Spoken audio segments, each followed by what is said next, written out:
thank you Rakesh Singh ji and Ankit Srivastava ji. Thank you very much. Today we are going to discuss. First of all, I just want to thank all the team behind this idea. Actually, we have to utilize this lockdown period as Nitish has took this great initiative to enlighten you and to give you some knowledge about this professional topic. I really want to thank all the team behind this. So, just coming to the topic, appeal before Commissioner of Income Tax under Section 246A.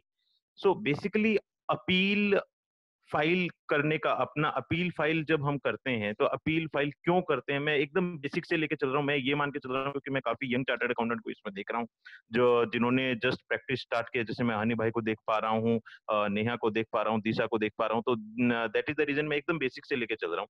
तो appeal हम file क्यों करते हैं? Appeal हम कोई भी aggrieved order होता है हम उसके अगेंस्ट में अपील में जाते हैं। एओ ने कोई ऑर्डर हमारे को दिया और हम उससे एग्रीव्ड हुए, वी फील एग्रीव्ड। आप लोगों को सबको पीपीटी तो मिल चुकी होगी ना। मैंने पीपीटी अंकित जी को और नीतीश जी को भेजा था, तो नीतीश जी एक बार उनको अपलोड कर दीजिए पीपीटी को सबको। मैंने ग्रुप में अपलोड कर दिया, मैं 1 मिनट के अंदर दोबारा अपलोड कर देता हूँ। हाँ, उनको अपलोड कर दीजिए सो दैट सबको आसानी रहेगी और आप लोग पीपीटी के अनुसार चलते रहिएगा तो ज्यादा आसानी रहेगी आपको। Right right.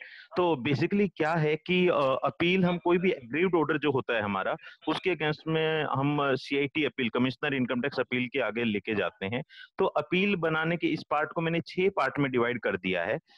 बेसिकली 6 पार्ट जो होंगे हमारे वो होंगे: एक, preparation of appeal; second, how to draft statement of fact; third is how to draft grounds of appeal; fourth one will be stay of demand under section 226; fifth one is condonation delay; and sixth one is additional evidence under rule 46A. So basically these are the 6 parts. Nitish ji, there is a lot of disturbance, please mute all the mics. Gaurav ji, मैं सबको mute कर रहा हूँ, आप अपने आप को unmute कर लीजिएगा बस। Right.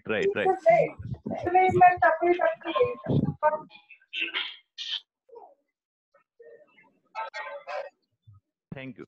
So basically these are the 6 part we are covering. In 6 part में हमने डिवाइड किया सो दैट आपको आसानी हो। मैं दोबारा बोल देता हूँ क्योंकि थोड़ा डिस्टर्बेंस था। Preparation of appeal, how to draft statement of fact, how to draft grounds of appeal, stay of demand under section 226, condonation delay under section 249(3) and additional evidences under rule 46A. तो basically मैं इसका सारा theoretical part cover करूंगा और हमारे साथ हमारे बहुत ही senior SC Gupta ji, retired chief commissioner income tax IRS officer हैं, जिनका डिपार्टमेंट का अनुभव 40 साल का रहा है। तो बेसिकली जो भी इनकी प्रैक्टिकल प्रॉब्लम, मैं आपको टेबल के इस तरफ का एरिया समझाऊंगा, सर आपको टेबल के पीछे का एरिया समझाएंगे कि डिपार्टमेंट कैसे डील करता है वो सर देखेंगे, चार्टर्ड अकाउंटेंट कैसे डील करते हैं वो मैं देखूंगा। राइट। तो अब इसके ऊपर हम जब आगे चलते हैं तो असेसमेंट ऑर्डर आया हमारे पास। सबसे पहले असेसमेंट ऑर्डर आया, उसी के अगेंस्ट तो हम अपील में जाएंगे। अब असेसमेंट ऑर्डर जब आएगा तो हमारे पास 2 चीजें हैं, या तो हमें ऑर्डर एक्सेप्ट है, पंगे में नहीं पड़ना चाहते, जो छोटी मोटी डिमांड है या नहीं है, जो है वो पे कर दीजिए अगर एक्सेप्ट है तो। अगर असेसमेंट ऑर्डर हमें एक्सेप्टेबल नहीं है तो उस केस में 3 कंडीशंस बनेंगी। एक, हम फाइल करेंगे appeal in front of CIT appeal. Right. दूसरी चीज, हम स्टे ऑफ डिमांड के लिए जाएंगे और तीसरी चीज, रिप्लाई करेंगे हम पेनल्टी का। सर हम ये 2 चीजें और क्यों कर रहे हैं अपील फाइल करने के साथ साथ? सर आपका एओ ने आपको ऑर्डर दिया, लेट्स से एग्जांपल के लिए 1 करोड़ रुपए आपकी डिमांड निकालती, आप अपील में चले गए, इट डज नॉट मीन कि एओ को रिकवरी करने का राइट नहीं है। मेरी बात को फिर ध्यान से सुनिए, आपको केस के अगेंस्ट में अपील में चले गए तो इसका मतलब यह कतई नहीं है कि असेसिंग ऑफिसर आपसे रिकवरी नहीं कर सकता। तो अब वो जैसे ही हमारे कोई ऑर्डर आया जो हमें एक्सेप्ट नहीं है, तो अब हम 3 काम करेंगे। एक, हम अपील में जाएंगे, ये तो काम हो गया आगे के सरदर्दी खत्म करने के लिए। 2 चीजें अभी करनी है, अभी 2 सरदर्दियां हैं। एक, एओ कह रहा है मैं पेनल्टी लगाऊंगा, एक चीज। दूसरी, एओ क्या कह रहा है, मैं रिकवरी भी चालू करूंगा। अब हमें उन दोनों को भी रोकना है, then what we have to do, हम एक स्टे ऑफ डिमांड के लिए जाएंगे और तीसरी चीज हम रिप्लाई ऑफ पेनल्टी के लिए करेंगे। नाउ मैं अब इसमें बताना शुरू करता हूँ कि अपील फाइल करने के लिए क्या क्या चाहिएगा। Documents required to file a CIT appeal. First thing, मैंने सबसे पहले चीज क्या बोली, अपील फाइल करने के लिए क्या होना चाहिए, कॉपी ऑफ ऑर्डर। भाई किस ऑर्डर के अगेंस्ट में आप अपील करने जा रहे हो, copy of order, notice of demand, demand का जो नोटिस वो चाहिए, स्टेटमेंट ऑफ फैक्ट, आप पूरा फैक्ट बनाइए, अपील को इतना टाइम थोड़ी है कि वो सारी चीजें खुद देखेगा, आप फैक्ट बना के लेके जाइए आपके हिसाब से कि ये हुआ जी आज तक इस केस में, that is statement of fact. चौथी चीज हम क्या बनाएंगे, ग्राउंड्स ऑफ अपील, हम किस ग्राउंड पे अपील में जा रहे हैं, हम क्यों कह रहे हैं सीआईटी अपील साहब को कि साहब हम एग्रीव्ड हैं इस ऑर्डर से, वो ग्राउंड लिख के ले दीजिए, किस सेक्शन में हम एग्रीव्ड हैं, उन सारी चीजों को आप लिख के लेके दीजिए ग्राउंड्स ऑफ अपील में। Fifth one is digital signature, अगर कंपनी का केस है, ऑडिटेड केस है तो, अदरवाइज ई वेरिफिकेशन जो भी अपना है उससे जाएंगे। और six one is challan for appeal fees, appeal की जो फीस है उसके लिए हम जो चलान होता है वो पे करेंगे, उसके लिए हम ये करेंगे। तो ये तो हो गया हमारा एक पार्ट कि हम अपील फाइल करने के लिए हमें क्या क्या चाहिएगा, कैसे कैसे चाहिएगा और उसको हम मैनेज कैसे करेंगे। क्या अपील, जो सीआईटी अपील है वो हम कब फाइल कर सकते हैं, time limit, sir up to 30 days from the service of order, 30 days from the service of order. Order की डेट क्या है मायने नहीं रखती, ऑर्डर की डेट क्या है मायने नहीं रखती, मायने क्या रखता है कि ऑर्डर सर्विस आपको कब हुआ, when you receive the order.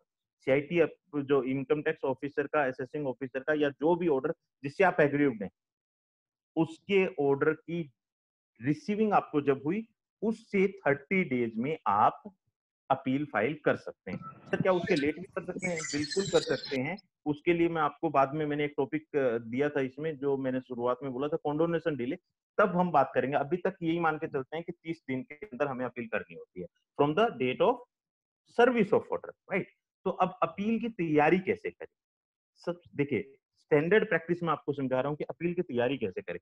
जितने भी नोटिस ऑफिसर से आए थे उस असेसमेंट के लिए, जिस ऑर्डर के अगेंस्ट हम जा रहे हैं, वो ऐसा तो है नहीं कि पहले दिन ऑर्डर पकड़ा दिया होगा ऑफिसर ने।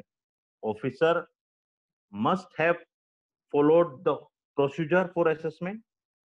उस असेसमेंट प्रोसीडिंग्स के ड्यूरिंग जितने भी नोटिसेज की कॉपी आपके पास आई है, arrange all the notices received from assessing officer in chronological order, arrange all the notices in chronological order, attach all the reply with the notices against which these replies were being made। एओ का 1 तारीख को एक letter आया था, हमने एक जवाब दिया था। जब अपील की तैयारी करें सबसे पहला काम करें, 1 तारीख वाला नोटिस उठाएं और हमने जो रिप्लाई दिया था वो उसके पीछे चिपकाएं, स्टेपल कर दें, 1 तारीख को रख दें। 3 तारीख को अगले ने फिर नोटिस दिया था कुछ भी, हमने उसका रिप्लाई दिया था 4 तारीख को, उसको उसके साथ स्टेपल करें और रख दें, नंबरिंग करते जाएं 1 2 3। तो जितने भी हमारे पास नोटिस आए हैं उनको क्रोनोलॉजिकल लगाएं, उसके बाद में जो भी हमने रिप्लाई किए हैं उनको उनके साथ क्रोनोलॉजिकल साथ में लगाएं और सीक्वेंस करें। Now, the most important thing is read the assessment order multiple times and observe the procedural and factual and legal mistakes of assessing office in drafting the order. It is a time consuming process and it needs high intellectual and sharp application of mind. It will also help in highlighting the merit of your case। आपके case में जान है या नहीं है, जो हम बोलते हैं मेरिट है या नहीं है, वो कैसे, मेरिट कैसे पता चलेगी। मेरिट आपको जितना आप असेसमेंट ऑर्डर को पढ़ते जाएंगे, जितनी आप एओ की गलतियां निकालते जाएंगे, उतना आप उसकी मेरिट्स को पता करते जाएंगे, उससे आपको मेरिट पता चलेंगे। असेसमेंट ऑर्डर पढ़ते समय क्या क्या चीजें देखनी चाहिए, factors to be taken care while reading the assessment order and notices and the replies। first thing, whether the, इसमें नोटिस लिख दिया है, इसको पीपीटी में आप ऑर्डर कर लीजिएगा, factors to be taken care while reading the order, whether reason to be recorded by Mayuri का बार बार मैसेज आ रहा है कि मेरे को पीपीटी नहीं मिला है। बच्चे इसके बाद में मैं पर्सनली मेल कर दूंगा, आप मेरे को व्हाट्सएप करेंगे, मैं आपको भेज दूंगा। अगर नहीं भी मिला होगा नीतीश जी भी दोबारा डाल देंगे आपको। It is there in the chat section, file section में है। मैं एक बार फिर से अपलोड कर देता। हाँ, मैं सेक्शन में जाके देख लीजिए, मिल पीपीटी आपको मिल जाएगी, राइट। तो factors to be taken care while reading the assessment order, ये नोटिस वर्ड की जगह असेसमेंट ऑर्डर रीड कीजिएगा। Whether reasons to be recorded by assessing officer before opening the case were provided to the SSC or not. क्या ऐसा है कि order करने से पहले केस में रीजन रिकॉर्ड हुए? क्या उसने डाला केस खोलने से पहले? असिस्टिंग ऑफिसर ने जब आपका केस खोला होगा शुरुआत में, तो क्या उसने रीजन रिकॉर्ड क्या किए, क्यों मैं ये केस खोल रहा हूँ? ऐसा तो है नहीं कि असेसिंग ऑफिसर ऐसे बैठा था, उसके मन में आ गया चलो आज गौरव का केस खोलते हैं। ऐसे नहीं खोल सकता।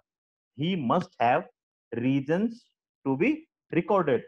क्यों उसने केस खोला, क्या इनपुट उसके पास आया था, वो उसने शो किया है नहीं किया। हम असेसमेंट ऑर्डर में या हमारे जो पुराने नोटिसेज होंगे उनमें देखेंगे कि उसने रीजन टू बी रिकॉर्डेड में क्या दिया है। Whether permission from appropriate authority was sought और not before opening the case. मैंने फिर बोला, पहले भी बोला कि ऐसा नहीं है कि असेसिंग ऑफिसर ऐसे ही बैठा था, मन में आ गया कि चलो आज गौरव अग्रवाल का केस खोलते हैं, चलो आज नीतीश चुप का केस खोलते हैं। ऐसे नहीं खोल सकता। He must have first thing reason to be recorded. उसके पास कोई इनपुट आया होना चाहिए, कोई कारण होना चाहिए। सॉफ्टवेयर ने सेलेक्ट किया है, इन्वेस्टिगेशन वालों ने कोई इन्फॉर्मेशन दी है कि इस आदमी के खिलाफ ये केस है, बैंक ने दी, किसी ने भी, XYZ कोई भी इन्फॉर्मेशन आई। क्या इन्फॉर्मेशन आते ही वो केस खोल सकता है? नहीं। इन्फॉर्मेशन आने के बाद now what he need to do is he need to again take a permission. Information may not be appropriate, information may not be capable to open a case। information जरूरी नहीं है कि इतनी sufficient हो कि केस ओपन हो जाए। what AO need to do is he need to take permission from appropriate authority, that is either principal commissioner income tax or additional CIT, right। there have been some cases, जो order पढ़ते समय हमें गलतियां ढूंढनी है वो गलतियां, there have been some cases where it was observed that permission was taken from authorities other than the concerned one। Sir क्या ये भी गलती है? मैं आपको एक एग्जांपल देता हूं। अगर किसी का एडिशनल कमिश्नर पड़ता है रेंज 44 और उसने परमिशन ले रखी है रेंज 46 से, इट्स ए मिस्टेक। ये केस टेनेबल नहीं है, ये हमारे को मेरिट काम आएगी सीआईटी अपील में जब हम जाएंगे। तो हमें क्या देखना है? ये देखना है कि जो परमिशन उसने ली एओ ने हमारा केस खोलते समय, वो उसी आदमी से ली। एडिशनल कमिश्नर से लेनी थी मतलब ये नहीं कि किसी भी एडिशनल कमिश्नर से ले लेगा। एडिशनल कमिश्नर वही होना चाहिए उसी के जुरिडिक्शन का और उसी की रेंज का। तो that is there have been some cases where it was observed that permission was taken from authorities other than the concerned one। तो हम ये भी अगर मिस्टेक है तो हम इसको लिख के चलेंगे। some replies which were being made by SSC not considered by assessing officer in his order। हमने असेसमेंट के दौरान जब हम डिपार्टमेंट जा रहे थे आ रहे थे, हमने क्या हुआ कि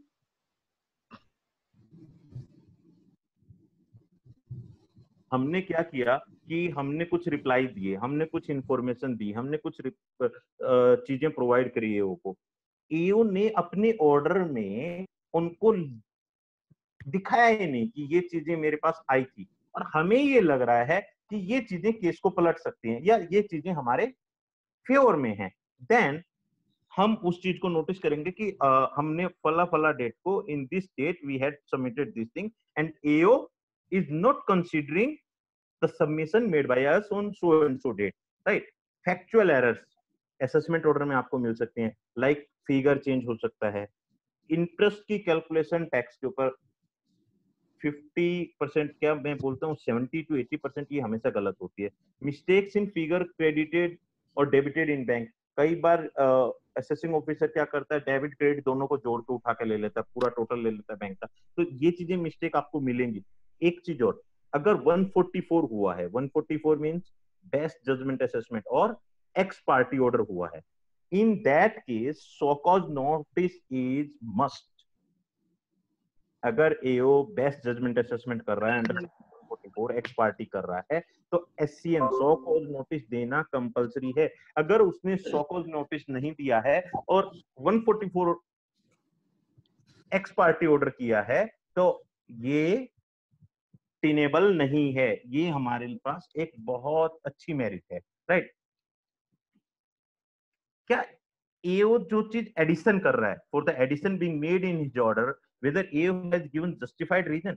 ऐसा थोड़ी है कि एओ ने ऑर्डर बना रहा था, कर दिया लो ऐड 25 लाख।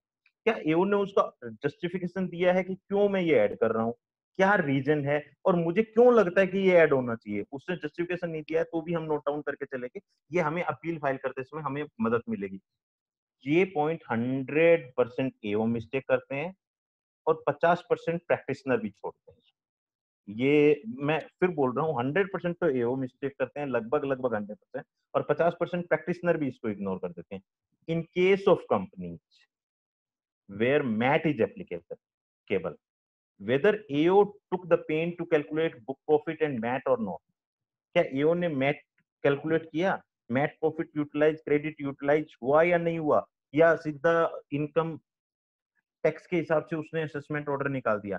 ये चीज देखना बहुत जरूरी है। अगर इसमें हमें कोई मिस्टेक मिलती है तो हम इसको अपील में रखेंगे, जो कि हमारे लिए अच्छा पॉइंट बनेगा, राइट। तो ये चीजें हैं, हमें कुछ चीजों का इनका ध्यान रखना पड़ेगा जब हम अपील फाइल करेंगे। तो जैसे कि मैंने आपको बताया कि ऑर्डर को थ्रूली पढ़िए, जितनी बार हम ऑर्डर को पढ़ेंगे उतनी बार हम कोई ना कोई नई चीज लेके आएंगे, क्योंकि हमें अल्टीमेटली ऑर्डर से ही अपनी केस को मजबूत बनाना है। जो एओ का ऑर्डर है, हमें उससे एग्रीव्ड है तो हमें उसमें गलतियां निकालनी है। जितनी हम गलतियां निकालते जाएंगे उतना ऑफिसर बैकफुट पे होता है। अब जो हमारा अगला पार्ट है वो है how to draft statement of facts.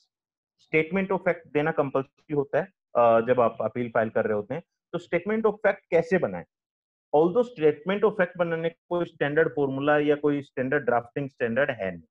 फिर भी क्या चीज करें, एक चीज सबसे मेन चीज ध्यान रखनी है जो स्टेटमेंट ऑफ फैक्ट बनाते समय हम रखेंगे कि this is the last opportunity to give statement of fact. This is the last opportunity, मैं एक वर्ड इसमें चेंज भी कर दूं, this is the last authority as well. यही लास्ट अथॉरिटी है और यही लास्ट अपॉर्चुनिटी है। अगर ये केस आपके फेवर में गया या नहीं गया और कल को ये केस आईटीएटी में गया, तो इस केस, इन दैट केस आप स्टेटमेंट ऑफ फैक्ट नहीं दे। आपको जो स्टेटमेंट ऑफ फैक्ट देना है वो अपील में दीजिए। आपको सीआईटी, आईटीएटी में या हायर अथॉरिटीज में स्टेटमेंट ऑफ फैक्ट देना अलाउड नहीं है, परमिसेबल नहीं है। तो this is the last authority. तो इसलिए हमें थोड़ा सा और सावधान रहना पड़ेगा। We have to be extra question about कि while we drafting statement of fact in ITAT, no statement of fact is permitted. Fact should be clear, fact should be clear and should not include argument. Fact should be clear, should not include argument. Arguments are to be made only during the time of physical hearing. Whenever we are going to personally attend the case in front of CIT appeal, we will have some arguments. लेकिन हम statement of fact में कई काफी practitioner करते हैं, statement of fact में भी इतनी हरेस लैंग्वेज यूज करते हैं कि आर्गुमेंट पे आ जाते हैं। हमें स्टेटमेंट ऑफ फैक्ट में कोई आर्गुमेंट नहीं करना है। हम केवल ये बोलेंगे कि फला तारीख को असेसिंग ऑफिसर का ये नोटिस आया, वी रिप्लाइड फॉर दैट, उनका ये व्यू था, हमारा ये व्यू था, इस तारीख को हम अपियर हुए, हमने ये बोला, उन्होंने ये बोला, सडनली उनका इस तारीख को ये ऑर्डर आ गया और हम अग्री। हमें स्टेटमेंट ऑफ फैक्ट को एक चीज समझिए, स्टेटमेंट ऑफ फैक्ट एकदम नाम से समझिए क्या क्या हुआ इस केस में। बस हमें अपना दुखड़ा या हमारी प्रॉब्लम, हमारी पेन, एग्रीवनेस कुछ नहीं बतानी। हमें केवल केवल फैक्ट्स बताने कि ये नोटिस आया, हमने ये रिप्लाई किया, ये नोटिस आया, हमने ये रिप्लाई किया, हम इतने दिन बाद किया, ये किया, ये किया, ये किया, एंड लास्ट में इनका ये ऑर्डर आ गया। That's no argument should be there. All factual और procedural mistake, error, correction in figure, जो हमने बताया था ना कि असेसमेंट ऑर्डर रीड करते समय हम निकालेंगे, adverse influences of AO must be specifically mention. उनको हम क्लियरली लिखेंगे कि ये एओ ने गलती करी, ये एओ ने, हमारा फिगर 45 लाख था, एओ ने अपने उसमें इसको 48 लाख लिया। वो सारी चीज हम करेंगे। Violation of principle of natural justice, अगर वॉयलेशन हो रहा है नेचुरल जस्टिस, क्या क्या है? Being heard, opportunity to be heard, proper timing देना, समय देना। अगर ये सारी चीजें भी गलती करी है सीआईटी अपील ने, सॉरी असेसिंग ऑफिसर ने, तो हम सीआईटी अपील को जब अपील फाइल करेंगे तो स्टेटमेंट ऑफ फैक्ट में इसको रखेंगे। Statement of fact must be clear and up to mark. एक वर्ड लिखा है मैंने, up to mark. Up to mark का मतलब देखिए, हमारे ऑर्डर में कुछ एडिशन हुआ, हमारा दिमाग क्या है, एओ ने हमारी इनकम ऐड कर दी 50 lakh, let's say example 50 lakh, हमारे दिमाग में क्या है, ये 50 लाख एडिशन हटवानी है, हमें और 100 तरह की चीजों में नहीं घुसना है, क्योंकि ड्यूरिंग द असेसमेंट प्रोसीजर और 100 तरह की चीज हुई होंगी, उन्होंने कुछ मांगा होगा, हमने कुछ दिया होगा, उन्होंने कुछ बोला होगा, हमने कुछ कहा होगा, जो चीजें डिबेटेबल ही नहीं है। हाँ, उन्होंने कुछ चीज मांगी, उन्होंने बोला डेटर्स की लिस्ट दो, हमने दे दी और वो सेटिस्फाइड है उससे, उसका क्यों बहस करनी है। Up to mark in the sense हमारे दिमाग में सीधा सीधा एडिशन होना चाहिए कि वी हैव टू कवर कि जो एओ ने एडिशन की है उससे रिलेटेड कोई फैक्ट है वो नहीं छूटना चाहिए, बाकी की फालतू की चीजें फैक्ट्स हम नहीं रखेंगे। नाउ स्टेटमेंट ऑफ फैक्ट के बाद हम अप्लाई करेंगे grounds of appeal. Again there is no standard format for drafting grounds of appeal, right?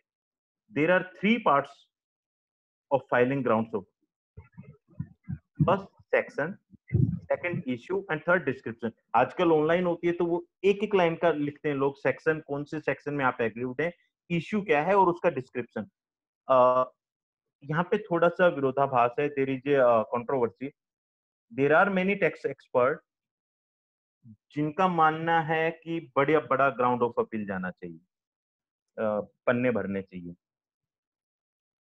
मेरा व्यू ये है ग्राउंड्स ऑफ अपील में कोई पन्ने नहीं भरने चाहिए, वो फॉर्मेट 3 लाइन का होता है, आप 3 लाइन में लिखो, केवल section, under section this I am aggrieve, issue ये है, ये डिस्क्रिप्शन है, AO error this thing, AO error this thing, बस। सर अगर ग्राउंड्स ऑफ अपील में अगर आपने सारी चीजें बता दी तो जब आप अपील के लिए जाएंगे तो ऑफिसर तैयार बैठा होगा आपको काउंटर करने के लिए। ग्राउंड्स ऑफ अपील में आप केवल सेक्शन बताइए, उसके बाद जब हम पर्सनल हियरिंग के लिए, अगर आप ग्राउंड्स ऑफ अपील में सारी चीज दे देंगे तो पर्सनल हियरिंग के लिए कुछ नहीं बचेगा, you are left with nothing, you will be repeating the same thing those which you have provided during grounds of appeal. So better thing is grounds of appeal को ज्यादा लेंथी मत रखिए, grounds of appeal must be precise and up to mark. Must remember one thing, do not mix statement of fact with grounds of appeal. And next thing, follow the sequence of addition made by AO in the grounds of appeal. What does it mean? Follow the sequence of addition made by AO in the grounds of appeal. What does it mean? It means AO ने जिस जिस sequence में addition किया है, let's say AO ने एक order में 10 addition कर दिया, 8 एडिशन कर दिया, जिस जिस सीक्वेंस में एडिशन किया है हम उसी उसी सीक्वेंस में अपने ग्राउंड्स ऑफ अपील तैयार करेंगे। जो पहला एडिशन है उसके अगेंस्ट में पहला ग्राउंड रखेंगे, उसका रीजन क्या है मैं उसको बताऊं कि जब सीआईटी अपील उस केस को देख रहा होगा तो उसके सामने एक असेसमेंट ऑर्डर होगा, एक आपका ग्राउंड्स ऑफ अपील होगा, वो ग्राउंड देखेगा, बाद में उस असेसमेंट ऑर्डर में से ढूंढना ना पड़े, ताकि वो सीक्वेंस से देख सके और उसको केस समझ में आ सके। तो हमें नॉर्मली और वैसे भी स्टैंडर्ड प्रैक्टिस है, we have to follow the sequence of addition made by the AO in his order. Mention any violation of natural justice, if there was a violation of any natural justice we have to mention it separately. Now we have covered almost these three parts. The fourth part is additional evidences.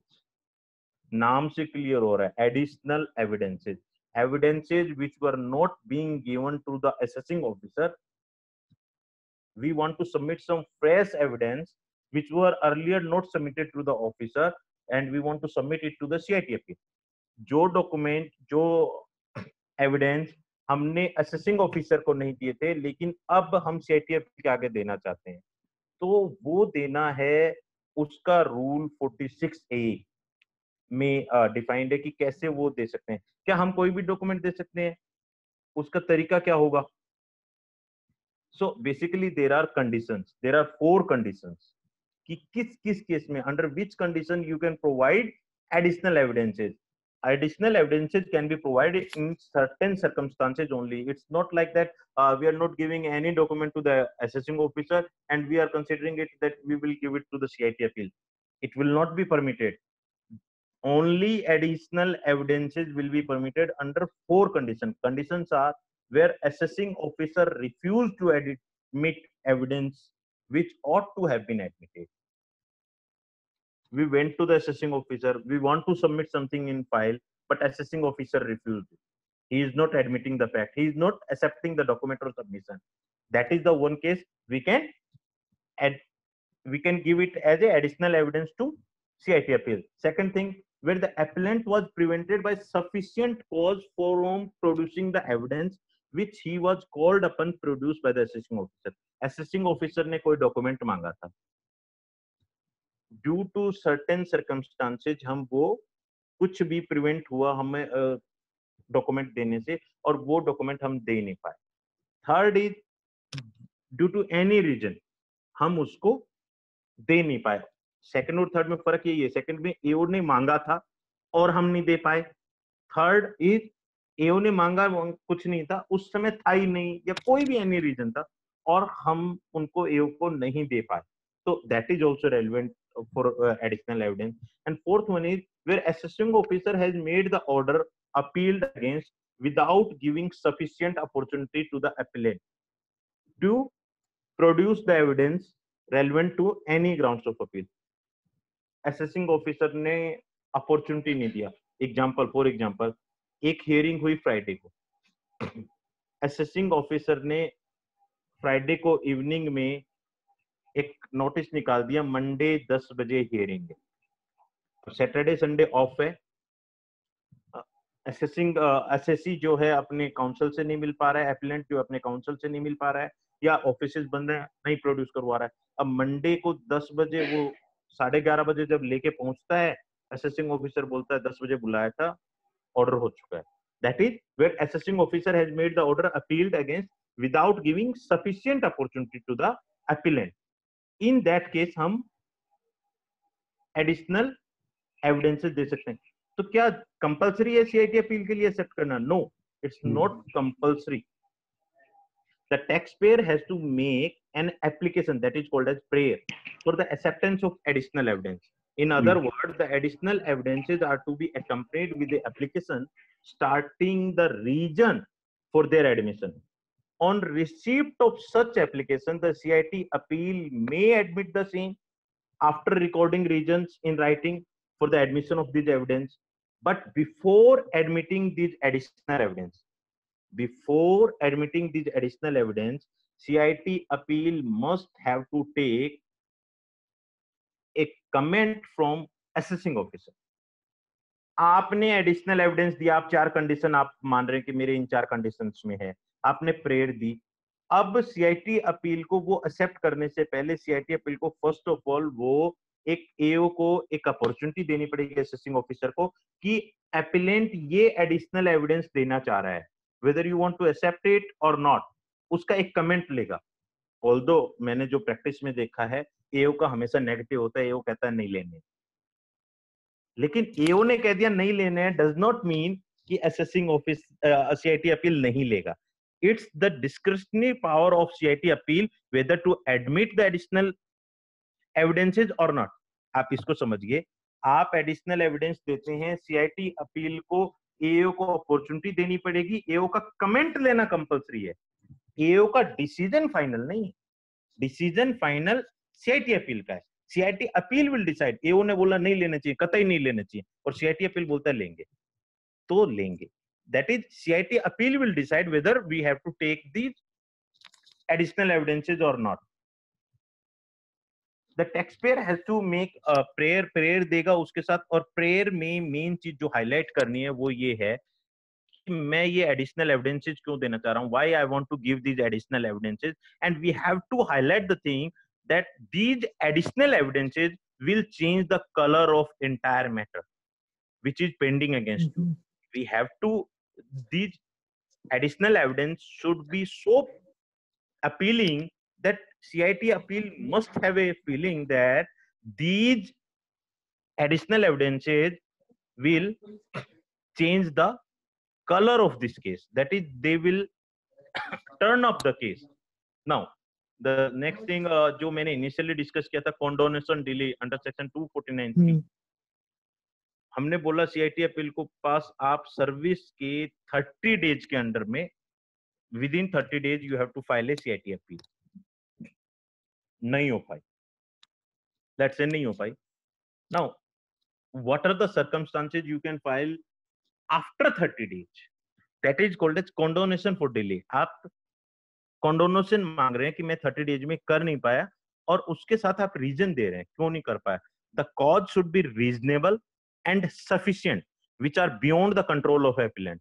Let's say किसी का order हुआ था, आप समझिए 25 फरवरी को, 25 फरवरी को एओ का order receive हुआ था, 25 मार्च तक अपील फाइल होनी थी, ठीक है, लॉकडाउन हो गया, this is a sufficient reason, yes.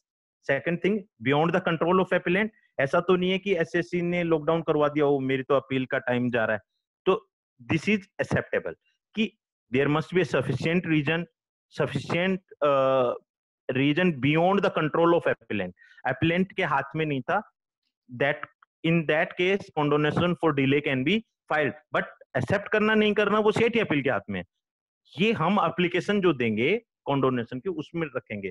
The causes should not be vague or general, it should be sustained by documentary evidences. आप सीधा सीधा ऐसा नहीं लिख सकते I was on a foreign visit, you must have tickets, you must have your passport copy. कोई बीमारी थी, आप हॉस्पिटल के कागज लगाइए, घर में कोई डेथ हुई, कुछ भी हुई, उसकी सर्टिफिकेट लगाइए। तो that is causes should not B कि ऐसा नहीं कि जी मूड नहीं हो रहा था, गाड़ी पंक्चर थी, this kind of excuses can not be granted, right. CIT appeal में admit the appeal after limitation period provided CIT appeal is satisfied that the appellant has sufficient cause. CIT appeal को लगता है कि मेरे sufficient cause था और appeal time पे नहीं कर पाने का, तो सीआईटी अपील में may grant condonation of delay, that is all about condonation of delay।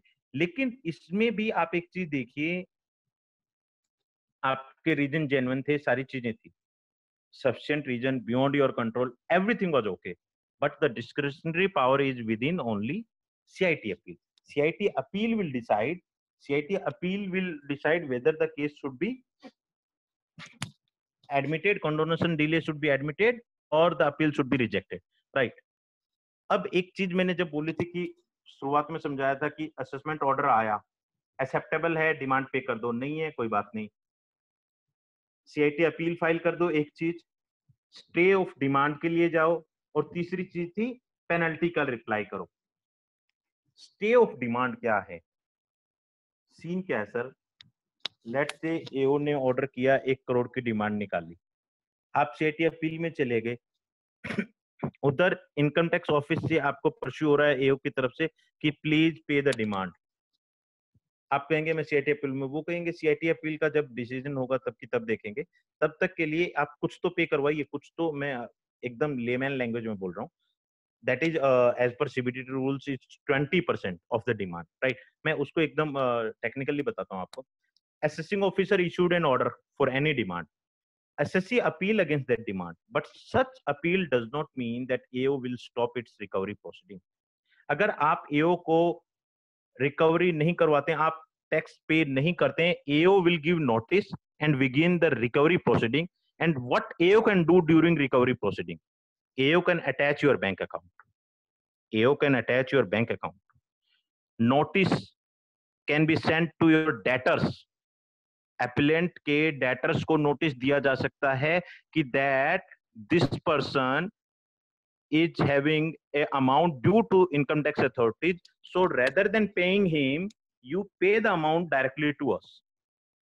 Third is attach the property, but for attaching property approval of principal CIT is must। income tax survey, ji AO अगर आप demand पे नहीं करें, income tax सर्वे कर सकता है, और income tax सर्वे के दौरान कुछ अनएक्सपेक्टेड उसको मिल जाता है during the survey, he can also convert the survey into search। listen it carefully, आपका चाहे 10 लाख रुपए का डिमांड था, वो सर्च में कन्वर्ट हो सकती है अगर हमने उसकी स्टे नहीं ली है, या हमने ए को सेटिस्फाई नहीं किया, उसकी जो पेमेंट है हम पे नहीं कर रहे हैं। जो स्टे ऑफ डिमांड के बारे में बार बार सीबीडीटी का नोटिफिकेशन कोई भेज रहा है, मैं उसी पे आ रहा हूँ। 1993 CBDT issued guidelines regarding procedure to be followed for recovery of outstanding demand। including the procedure to grant stay of demand. There was no threshold limit during 1993. It was the discretionary power of CIT or income tax authorities, depending upon the fact of each case. Later on, in 2017, July 2017, they come up with a memorandum which asks 20% of demand in case where appeal has been filed to CIT appeal. That is, if you file an appeal to CIT appeal, you have to pay at least 20% of the demand to get stay on demand. Although Supreme Court in the case, some cases had decided that 20% is not a minimum limit. It can be further decreased. It's a power to the commissioner. Commissioner have wide power. He can grant stay on demand on payment amount lesser than 20%. Even he can ask for the demand in installment. He can further postpone the demand. That is, the power of commissioner is wide. Commissioner के पास power है कि वो stay of demand को 20% से कम भी कर सकता है, depending on the fact of the case. वैसे सीबीडीटी का रूल है 20% देना पड़ेगा, लेकिन कमिश्नर के पास आप उसके अगेंस्ट में एप्लीकेशन लगा सकते हो. आप यहाँ पे दो चीज में कंफ्यूज मत होइएगा. Commissioner and commissioner appeal are two different thing. Stay of demand के लिए आप कमिश्नर अपील के पास नहीं जाएंगे. स्टे ऑफ डिमांड के लिए आप कमिश्नर के पास जाएंगे, और आइदर कमिश्नर और प्रिंसिपल कमिश्नर. और वहां से अगर रिजेक्ट हो जाती है आपकी स्टे की डिमांड एप्लीकेशन, उसके केस में आप समझिए एओ ने ऑर्डर दिया, डिमांड निकाली, आप डिमांड पे नहीं कर पा रहे, आपने स्टे ऑफ डिमांड के लिए कमिश्नर इनकम टैक्स को एप्लीकेशन डाली, प्रिंसिपल कमिश्नर को एप्लीकेशन डाली, प्रिंसिपल कमिश्नर ने रिजेक्ट कर दी. अब इस एप्लीकेशन रिजेक्शन के अगेंस्ट में आप सीआईटी अपील में जा सकते हैं. आप स्टे ऑफ डिमांड के लिए सीआईटी अपील को नहीं बोल सकते कि सर आपके यहाँ केस पेंडिंग है और मेरी स्टे भी करवा दीजिए. वो नहीं कर सकते. आप प्रिंसिपल कमिश्नर के पास जाएंगे और वो अगर रिजेक्ट कर देता तो उसके अगेंस्ट में आप सीआईटी अपील के पास भी जा सकते हैं. There is no prescribed format or statutory guidelines for drafting stay of demand petition. Brief factual backdrop followed by precise reason leading to addition must be stated while filing petition of stay of demand. जब stay of demand आप बनाएंगे तो आप sir mike mute कीजिए Nitish ji. Yes. So stay of demand जब आप बनाएंगे तो आप अपनी दो तीन चीजों को हाईलाइट करेंगे. फर्स्ट थिंग इज एसएससी पे करने में सक्षम नहीं है. That is hard financial hardship being faced by one thing. You should focus in stay of demand is there is a merit in your case. That is your case is on merit. Third thing you should focus in your stay demand is your past track record. That is your cooperation with department. You had paid all the dues within the time and you always have been a sincere assessee. Assessing officer assessing officer can grant stay of demand on the following 2-3 grounds: merit of case, financial problem, and past track record. Right? Generally AO stay of demand reject करते हैं. It's casual thing. Commissioner of income tax के पास जब आप stay of demand के लिए जाएंगे तो commissioner तीन चीजें देखेगा, मैंने बताई. Merit of the case, that is possibility of case favouring SSC. वो केस को देखेगा कि क्या सीआईटी अपील में ये केस एसएससी के फेवर में जा सकता है. One thing. Financial hardship of SSC, how it can be proved. It can be proved through bank accounts, it can be proved through the last transactions records, all these things. Past track record, past track record include payment of tax liabilities in previous year, behavior of assessee with department. So this is all about CIT appeal from my side. Thank you very much, and I request Nitesh ji, please open all the mic. Those who have any query, please open all the mics. Those who want to ask any query, they may ask, and Sri S.C. Gupta ji along with us. Be ready to reply all the queries, and I will also reply all the queries.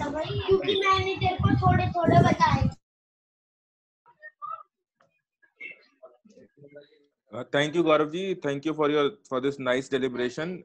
Instead of opening all the mics, I would like to request any participant who want to have any query to please raise the ticket, raise the hand, and then I'll open the mic.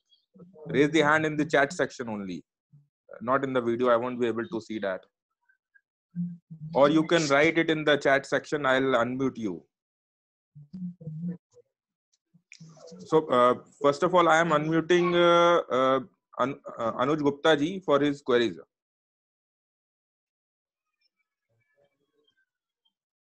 Okay sir, मेरा question ये है कि sir appeal file करने के बाद उसमें कितना time commissioner लेगा उसको हियरिंग फिक्स करने में, और मतलब ऐसा भी हो सकता है कि जो जितने भी नोटिस सर्व किए गए थे वो ओल्ड ईमेल एड्रेस पे और ओल्ड रेजिडेंशियल एड्रेस पे सर्व किए गए थे, तो नोटिस रिसीव नहीं हो पाया एसएससी को, तो जो असेसमेंट हुई, जो ऑर्डर पास हो, वो एक्स पार्टी हुआ।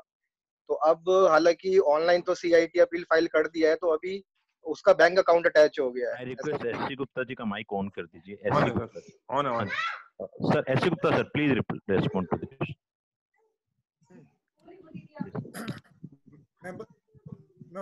बोलूं? हाँ जी सर। Yes sir. हाँ, देखिए, आपने 2-3 डिफरेंट चीजें पूछी।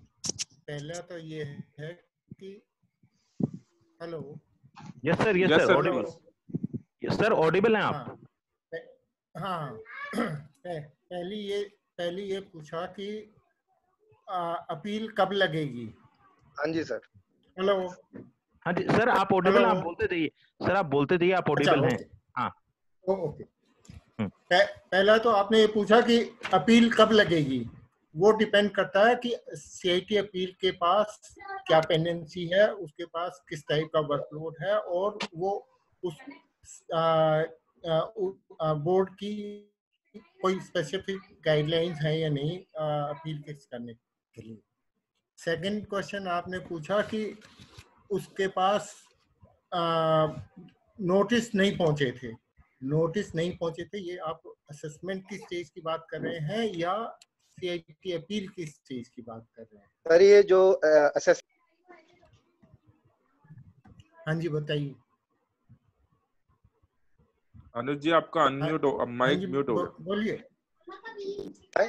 और जो ऑर्डर पास हुआ वो एक्स पार्टी हो गया।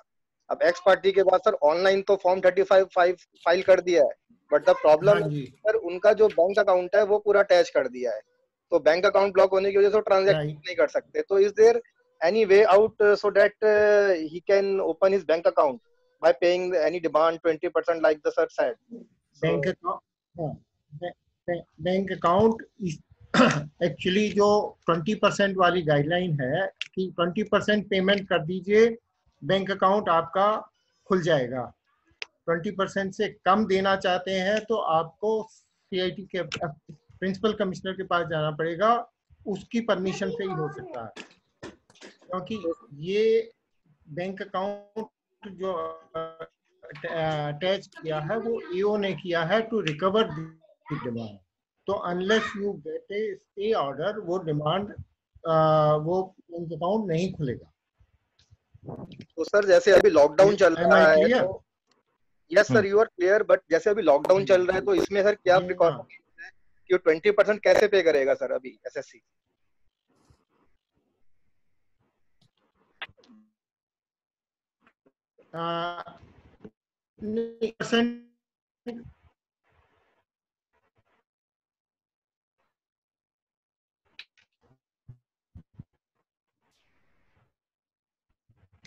हेलो। तो ये लिखिए कि 20% इतना बनता है, इतना मेरे अकाउंट से रिकवर कर लीजिए, बैलेंस मेरे को स्टे कर दीजिए। तो सर ये ऑनलाइन फाइल करना पड़ेगा? क्लियर? Yes sir. हाँ बिल्कुल ऑनलाइन फाइल कर सकते हैं, absolutely no problem. So sir कोई स्पेसिफिकली फॉर्म है इसके लिए? कोई स्पेसिफिक फॉर्म नहीं है, आप सिंपल 2 लाइन का लेटर बनाइए और आप उनको भेज दीजिए। कोई फॉर्म नहीं है। ओके जो आईटी का मेल आईडी है उस पे। हाँ, प्रिंसिपल सीआईटी को सीसी कर दीजिए उसमें आप। Okay thank you sir.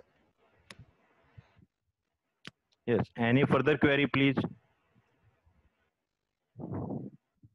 Yes. Any further Hello. query? Hello. Kunal Nanda ji, please go ahead with your queries, please.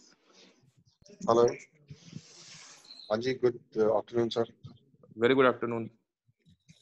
हाँ जी सर एक्चुअली क्या है अभी पीछे एक केस लगा था जिसमें एओ ने हार्शली ऑर्डर पास कर दिया था जो असेसी था ठीक है वो रूरल एरियाज में सर्विसेज और गुड्स प्रोवाइड करते थे जिसमें कैश जो कलेक्ट करते थे वो पूरा डिपॉजिट करते थे इन वन गो डीमोनेटाइजेशन का पीरियड था ये तो उन्होंने जितना भी कैश डिपॉजिट किया था ड्यूरिंग दैट पीरियड डीमोनेटाइजेशन के पीरियड में वो उन्होंने उठा के सारा टैक्सेबल कर दिया अंडर सेक्शन 69 तो हमने फिर उसके लिए सीआईटी अपील्स फाइल किया ठीक है और स्टे ऑफ डिमांड के लिए पहले हम एओ के पास गए उन्होंने रिजेक्ट किया तो फिर हम उस पे पीसीआईटी पे गए ठीक है तो फिर पीसीआईटी पे हमने रिक्वेस्ट किया कि सर प्लीज हमें स्टे दे दीजिए क्योंकि ये हार्शली ऑर्डर पास हुआ है और इतना पे नहीं कर सकता है एसएससी पे नहीं कर सकता तो उन्होंने कहा कि चलिए ठीक है कोई बात नहीं 20% नहीं आप 10% पे करा दीजिए तो हमने 10% पे करा दिया और उसके चालान की कॉपी निकाल के हम उसको सबमिट कराए पीसीआईटी को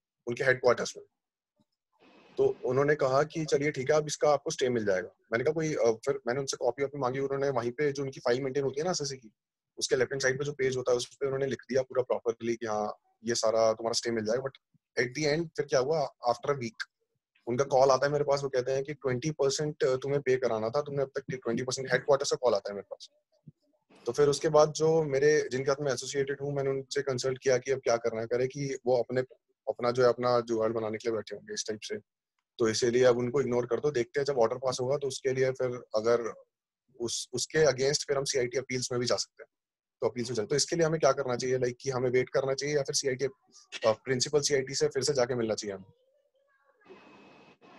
मेरे हिसाब से प्रिंसिपल सीआईटी से दोबारा मिलना चाहिए ये कहीं कम्युनिकेशन मिस्टेक है अदरवाइज एक बार जब उन्होंने कहा है कि 10% आप पे कर दिए बैलेंस स्टे हो जाएगा तो सर उन्होंने अपनी फाइल में लिखा था ये एक बार दोबारा फाइल में उन्होंने मिल लीजिए काम आपका हो जाना चाहिए ओके बट सर फाइल में उन्होंने लिखा था मेरे सिग्नेचर्स भी लिए थे वहां पर मैंने थॉरोली पढ़ा था वो चीज तो हेडक्वार्टर्स कुछ बोल रहे हैं प्रिंसिपल सीआईटी कुछ बोल रहे हैं हाँ नहीं तो that should not be a problem that should not be a problem at all 1% भी प्रॉब्लम नहीं होनी चाहिए ठीक है सर ठीक है thank you Next, I am unmuting Anuj Dagar ji to please go ahead for his question.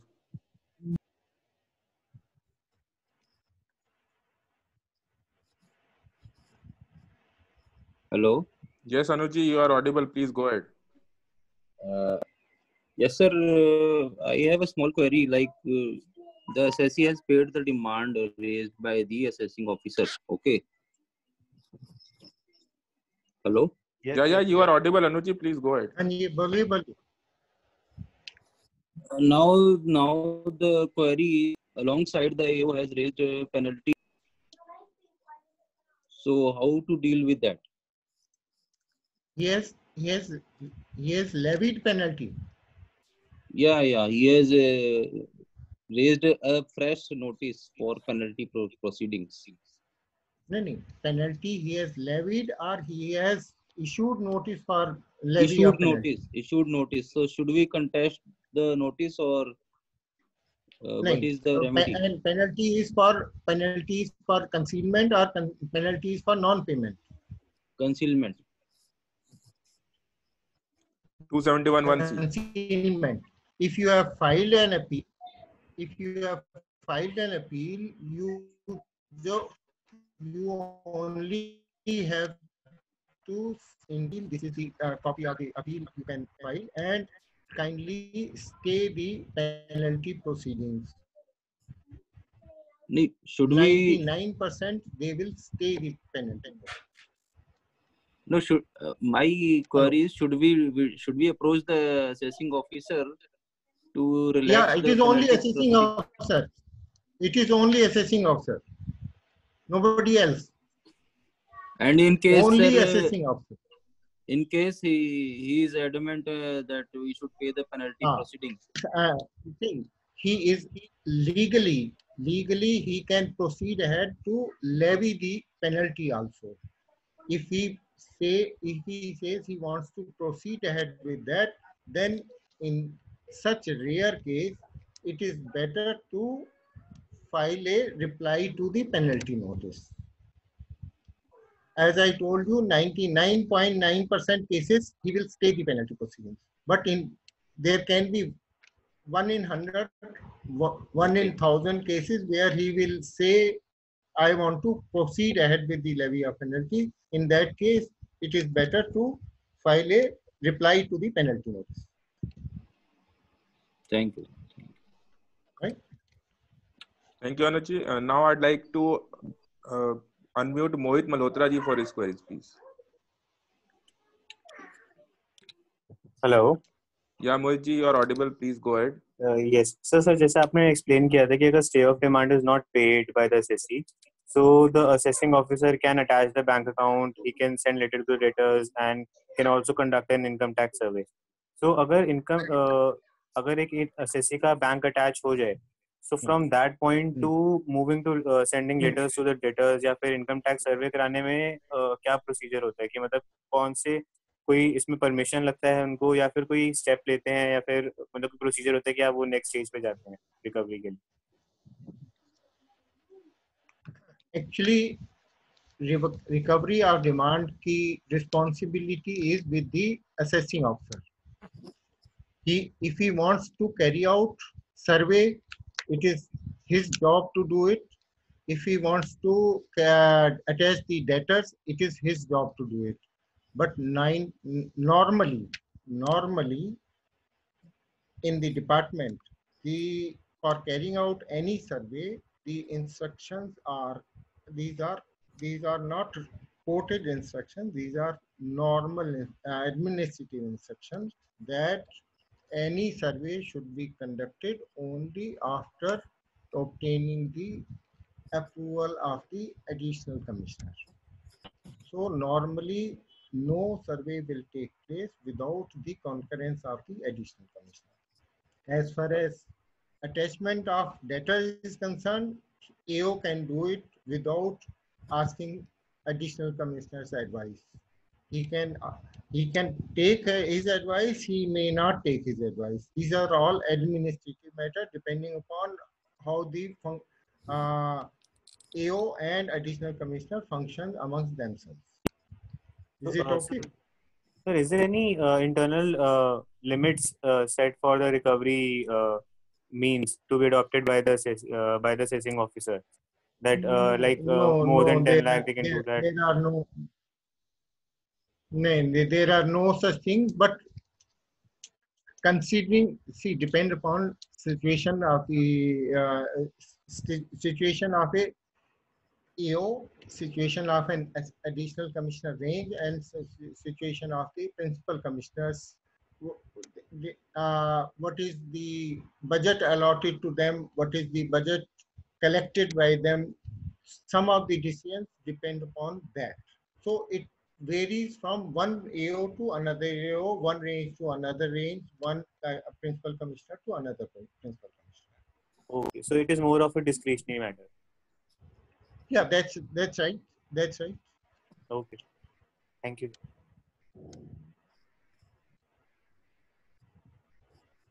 Thank you, Mohit ji. Now I'd like to Sakshi ji to go ahead with her question, please.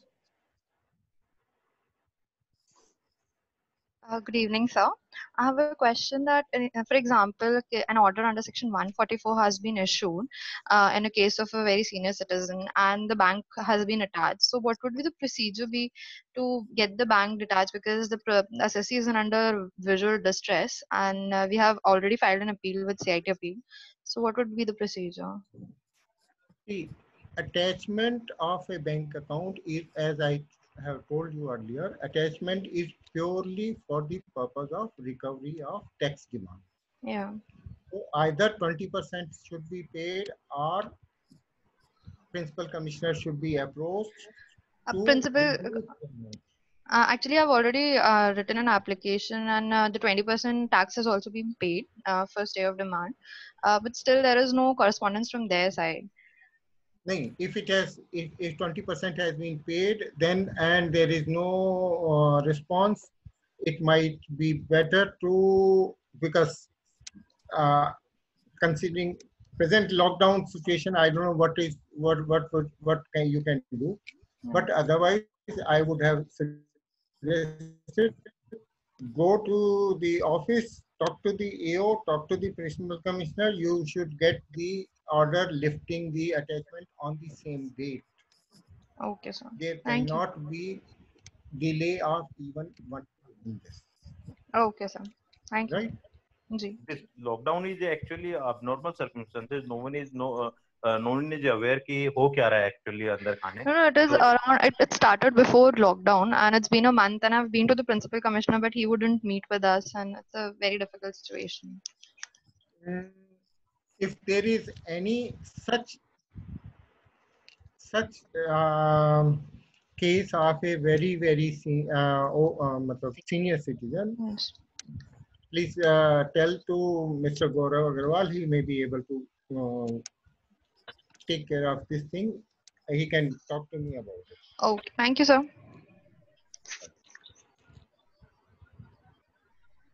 Any other question, please? Any other query? Anyone wants to ask? Please unmute and ask. Yeah, how to determine the date of service of order?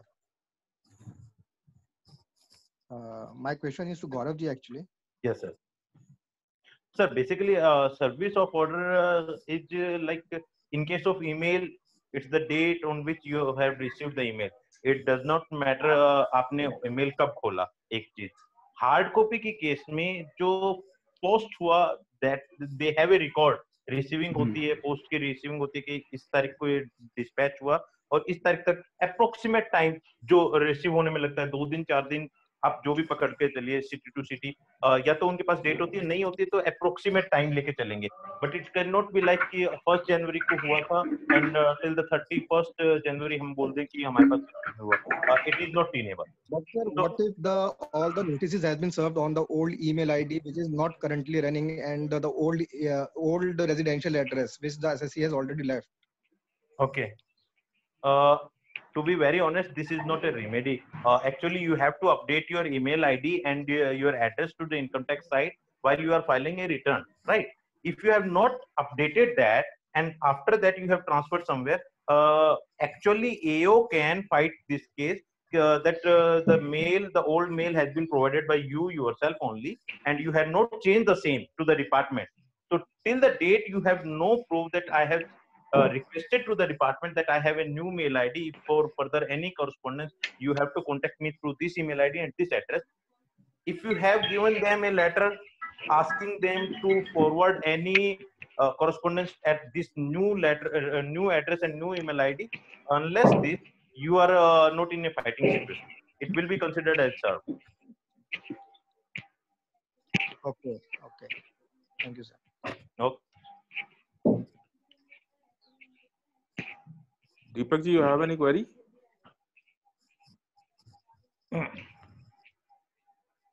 Deepak Sharma ji? No, sir. No. Okay. Any other query, please?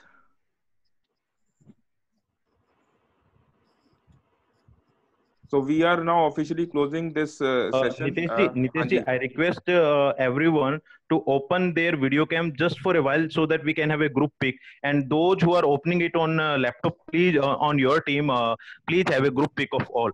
Please, everyone, it's a request. Open your camera just for a while. Nitesh ji, make sure that you can have a pic of all of them. Right.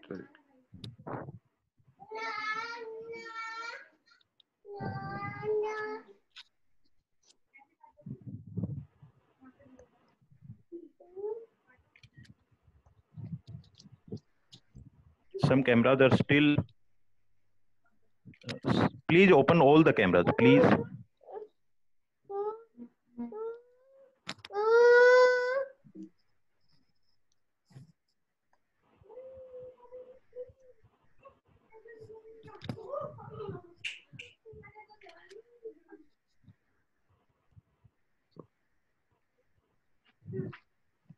I have taken the pic, those who have opened their cameras. Thank you very much, Nitesh Thank ji. you. And thank you, Gaurav ji, for nice deliberation. And thank you, Gupta ji, for sharing his wide experience that he has acquired over his, 20-year long experience in 40 the year. appeal. No, 20-year long experience in the as a Appeal and CCIT. appeal and CCIT. So, Right. Right. so very, very thankful to all the participants as well. They have take out time from their, lazy schedule right now. Not a busy schedule, but a lazy schedule. Their me time. And we are organizing this series for the last 5-6 days. Today was the 5th session, and tomorrow we are organizing a session on COVID impact on financial statements and auditors' responsibility. It would be better if you add all of them into a WhatsApp group so that we can be aware about the facts whenever you are going to organize seminars. Yeah. So please write down my contact details. My contact details I am sharing in chat as well. It's 987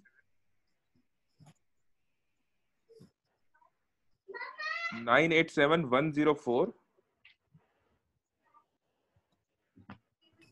7409. So just give me a message. I'll add all the people in the group, and we'll share the details of the tomorrow's session. And we are continuing with this series for the last 5 days, and we are booked till next Thursday. So we'll share all the details for the next week as well, those who are interested in joining. And my last word for today before we dispense off is that you stay at home and don't repeat the mistake that people of Delhi had made by ordering pizza and everything from outside. If you want to go for satisfy your craving, please satisfy it at home by cooking the food. I know you are having a hidden talent and you all are master chefs. So the pizza cooked at home will be much more delicious and yummy than the pizza delivery boy. So please stay and be happy. Thank you. Thank you, sir. Thank you, everyone. So nice of you, Nitesh ji. Thank you, sir. बहुत धन्यवाद आपका. Thank you, Nitesh. Thank you. Thank you.